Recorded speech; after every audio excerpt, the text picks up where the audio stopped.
Joining me is Mيشا Kاتsoryn. He's an intern appeal in Ukraine right now. And Mيشا, your father is in Russia. And after days of bombing and days of this invasion, you were wondering why he hadn't called to check on you in Ukraine. So you finally got him on the phone. What did he say?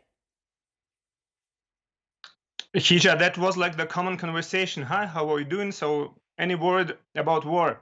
And I asked him, do you know what's going on? And he said, yes, I've heard something. And I started to tell him how are my things and things of my family. I told him that we woke up from the bombing and that I took my little son who is 8 months old, and we tried to to escape and to save the family. And he started to argue.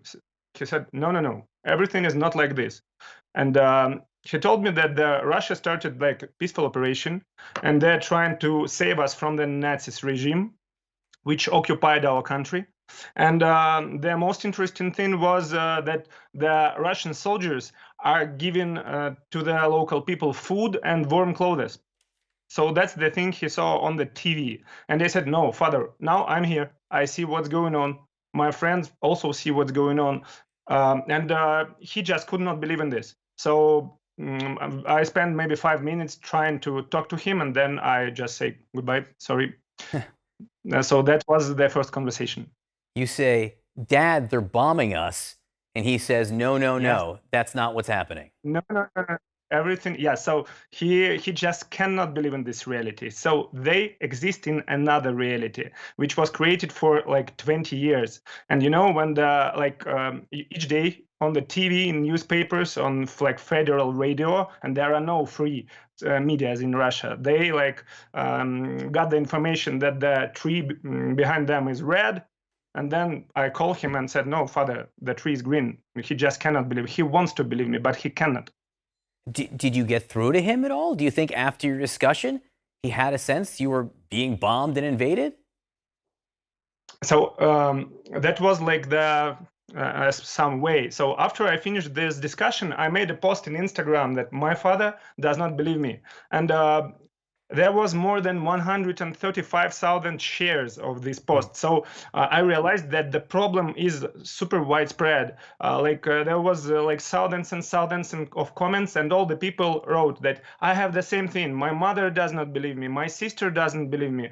My uncle does not believe me. And I realized that this is like a huge problem. And we gathered with my colleagues, and we created their website, which is called Father Believe. On this website, we try to offer to people to call their relatives and to tell them the truth. And we write down all the main questions of the Russian propaganda and the answers of these questions. Because the most easy thing is to say, okay, I don't have father, because that's very stressful when your closest people does not believe you start to scream, you start to become super angry. And in this thing, I realized that I need to be calm, I need to be smart, and I need to call him again and again and again, and to help him. Because imagine right now, Russia closed Instagram, they closed Facebook, they closed TikTok. So there is the only way to get information from the federal channels.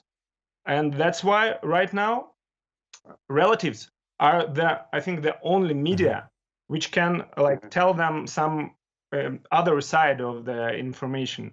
And there are more than 11 millions of relatives in Russia right now. So just imagine if we will tell the truth to them, and they will tell the truth to 2 of their friends. That will be 33 million of people who will know the truth. That's the huge power.